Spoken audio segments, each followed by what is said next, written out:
मायावी केतु का सबसे बड़ा नक्षत्र परिवर्तन।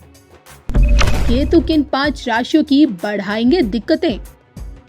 63 दिनों तक झेलना पड़ेगा केतु का दुष्प्रभाव। किन की पर्सनल और प्रोफेशनल लाइफ रहेगी प्रभावित। देखिए सिर्फ और सिर्फ धर्म ज्ञान पर। नमस्कार, धर्म ज्ञान के दर्शकों का स्वागत है। मैं हूं आपके साथ कविता राणा। मेरे साथ मौजूद है आचार्य राकेश चतुर्वेदी जी। सर, स्वागत है आपका। नमस्कार। नमस्कार कविता जी। ग्रह नोचर की माफ कीजिए, ग्रह नक्षत्र की दुनिया में देखिए आपकी बार केतु का नक्षत्र परिवर्तन होने जा रहा और वो भी 8 जुलाई से। केतु अब हस्त नक्षत्र में द्वितीय चरण से द्वितीय चरण में प्रवेश कर जाएंगे और जो कि एक लंबे समय तक रहेंगे। और ऐसे में आज हम ये जानने की कोशिश करेंगे कि कौन सी वो 5 राशियां हैं जो केतु के इसी नक्षत्र परिवर्तन में जिन्हें नुकसान उठाना पड़ सकता है और किस प्रकार का नुकसान उठाना पड़ सकता है, क्योंकि केतु एक मायावी ग्रह है। तो आइए जानते हैं इसके बारे में, बताएं।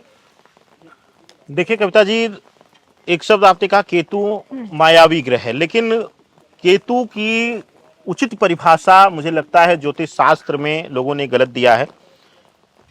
केतु माया से निकाल करके और मोह से मुक्त करके ईश्वरीय मिलन का भी कारक ग्रह है।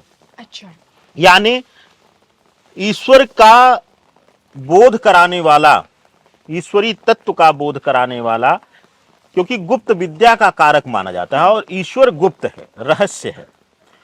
तो केतु के लिए सिर्फ नकारात्मक बोला जाए यह सर्वथा उचित नहीं है, और विशेष करके उसकी जब परिचय दिया जाए तो मुझे लगता है कि एक उचित परिचय दिया जाए। हाँ, मायावी है। मायावी इसलिए कि क्योंकि रहस्य की जननी है केतु, और हर क्षण रहस्य छिपा होता है। और ऐसे में केतु जो नक्षत्र परिवर्तन करा, जो अभी आपने चर्चा किया, कई बार हमने बोला है कविता जी आपसे कि ग्रह के गोचर से ज्यादा ग्रहों का नक्षत्र परिवर्तन ज्यादा वैल्यूएबल होता है, ज्यादा प्रभावी होता है। यही एक कारण होता है कि जब हम लोग ग्रहीय गोचर की बात करते हैं, जैसे हम जैसे ज्योतिषी भी, मैं अपनी ही बता रहा हूं, किसी को बुरा लगे उसके लिए मैं माफी चाहता हूं, लेकिन ज्यादातर यही होता है कि हम ग्रहीय गोचर की गणना जब करते हैं तो बीच में हम नक्षत्र गोचर का ध्यान नहीं देते हैं। यही एक कारण होता है कि कई बार एक समय काल में भविष्यवाणियां डिफर कर जाती हैं, यानी कि अलग हो जाती हैं, गलत हो जाती हैं। केतु जैसा कि पता है हमेशा वक्री चाल चलता है, उल्टी चाल चलता है। 2 ग्रह से हैं, राहु और केतु। केतु गोचर कर रहा है तृतीय चरण से हस्त नक्षत्र के द्वितीय चरण में। जी। द्वितीय चरण का जो स्वामित्व है वह शुक्र के पास है। वैसे तो हस्त नक्षत्र का जो पूर्ण स्वामित्व है वह सूर्य के पुत्र के, यानी सूर्य देवता के पुत्र के पास है, लेकिन जो स्वामित्व करता है, चरण का स्वामित्व करते हैं, वह शुक्र देव हैं द्वितीय चरण का। यानी कि जब शुक्र के नक्षत्र में परिवर्तन करेंगे केतु और वर्तमान स्थिति में बुध के घर में विराजमान है, यानी कि कन्या राशि में विराजमान है, ऐसी स्थितियों में बहुत कुछ इन 5 राशियों के लिए मानसिक रूप से, संबंध भाव से, आर्थिक दृष्टिकोण से नकारात्मक फल मिलेगा। और नकारात्मक की चर्चा मैं इस वीडियो में इसलिए करूंगा और कुछ नहीं बताऊंगा कविता जी, उसका एक मूल कारण है ज्योतिष मार्गदर्शन का विद्या है।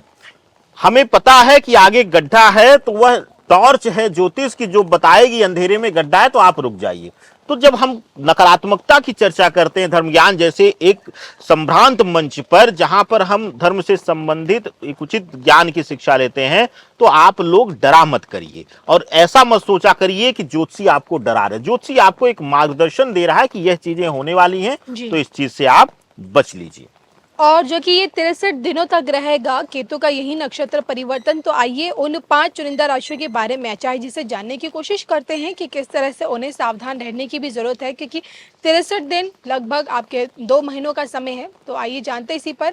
राशि अनुसार पहले नंबर पर आप किस राशि को लेंगे? देखिए, पहले नंबर पर कविता जी जो राशि आती है वह वृष राशि है, शुक्र की ही राशि है। क्योंकि शुक्र के नक्षत्र में आ रहे हैं तो जाहिर सी बात है शुक्र की राशियां प्रभावित होंगी। शुक्र के राशि की, वृष राशि की सबसे पहले चर्चा इसलिए होती है कि शुक्र की राशि जो वृषभ राशि है वह वैसे भी भौतिकता प्रधान राशि है। तो जब केतु के नक्षत्र में, केतु शुक्र के नक्षत्र में जब परिवर्तन लेंगे द्वितीय चरण में हस्त नक्षत्र के, तो ऐसी स्थितियों में मानसिक भटकाव देते हैं। अब दो तरीके से यहां इनको संभलना है। अगर आप वैवाहिक जीवन में या जैसे भी हैं, ऑफिस कार्यालय में अगर ये ऐसे माहौल में है, जो मैं बोलने जा रहा हूं सावधान रहिएगा कि अगर अपोजिट सेक्स के लोग बहुत ज्यादा हैं और आप बहुत जल्दी कमजोर हो जाते हैं, यानी कि यहां आपकी कमजोरी है, तो इस लगभग जो कालखंड आपने बताया 60 दिनों से अधिक का, उसमें आपको संभल कर रहना। मानसिक भटकाव दे देंगे, चारित्रिक भटकाव दे देंगे, और वैवाहिक जीवन में है तो रिश्ते टूटने तक की नौबत आ जाएगी, आपके गुप्त रहस्य खुल जाएंगे। क्योंकि आपने भी बोला कि रहस्यमयी है, और मैंने बोला कि रहस्य को खोल करके सच का बोध कराने वाले, यानी ईश्वरीय तत्व का बोध कराने वाले हैं। तो ऐसे में आपको संभल कर रहना। दूसरी चीज कैसे कर रहे हैं कविता जी, समस्या दे रहे हैं। शुक्र भौतिकता का कारक, यानी भौतिक सुख सुविधाओं का कारक है।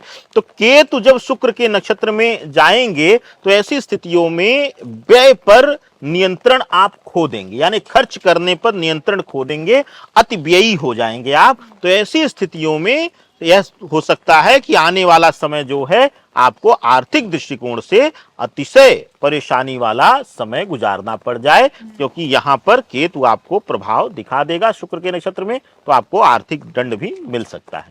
चलिए, पहले नंबर पे तो आपने वृषभ को बताया, दूसरे नंबर पर कौन सी राशि है?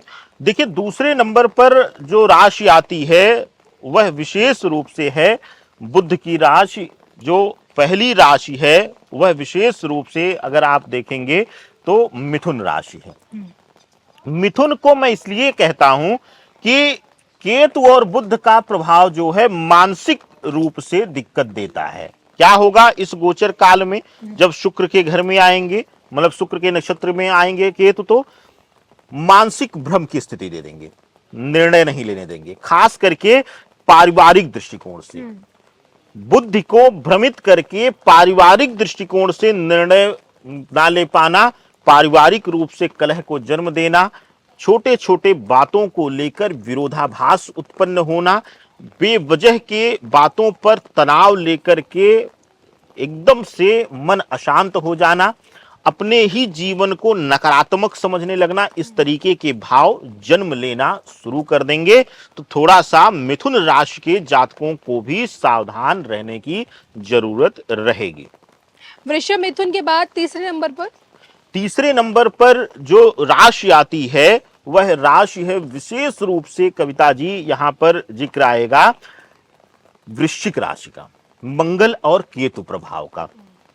शुक्र, हालांकि यहां मेष भी है, अब लोगों के मन में आएगा, लेकिन क्योंकि अभी शुक्र की स्थिति, मंगल की स्थिति ऐसी है कि मेष को अभी बहुत ज्यादा दिक्कत नहीं होने वाली, लेकिन वृश्चिक का जो संबंध है, वृश्चिक के लिए शुक्र कभी भी बहुत अच्छा नहीं माना जाता है।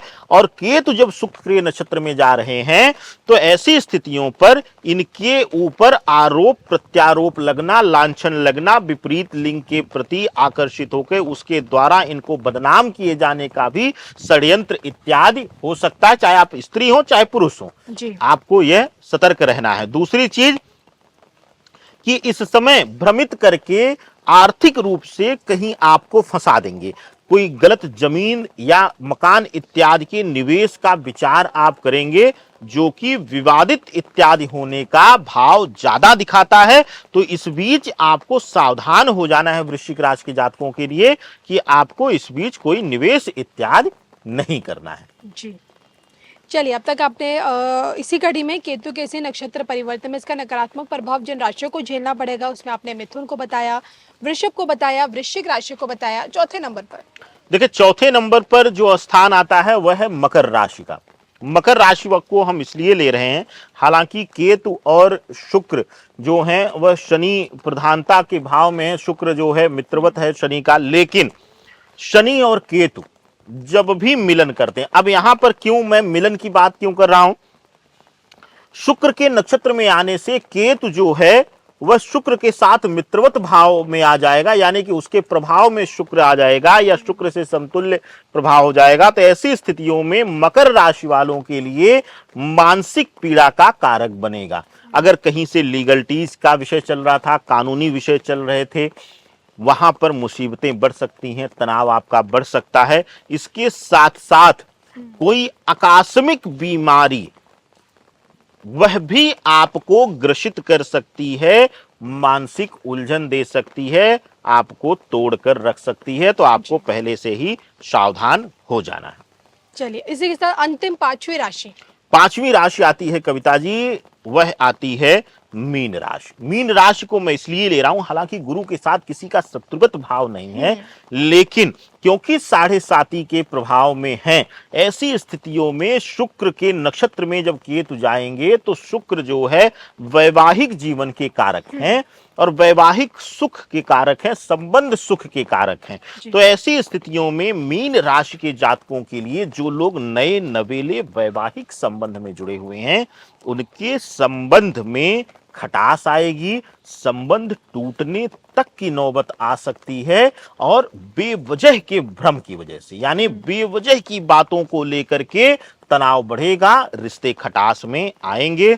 और दूसरी चीज, शुक्र केतु के प्रभाव में कोई पुराना संबंध या पुराना कोई विषय, चाहे वह कानून से संबंधित हो या फिर आपका प्रेम प्रसंग हो या किसी भी तरीके का कोई पुराना मैटर कोई फिर से उभरेगा और वह आपको मानसिक तनाव, मानसिक पीड़ा का कारक बनकर परेशान करेगा इस दौरान। कविता जी, चलिए, तो ये आज हमने आचार्य राकेश चतुर्वेदी जी से जानने की कोशिश की है कि किस प्रकार से केतु का यही नक्षत्र परिवर्तन किन 5 राशियों को नुकसान देकर जा सकता है। इसी पर मुझे और चतुर्वेदी जी को दोनों को दीजिए इजाजत। नमस्कार।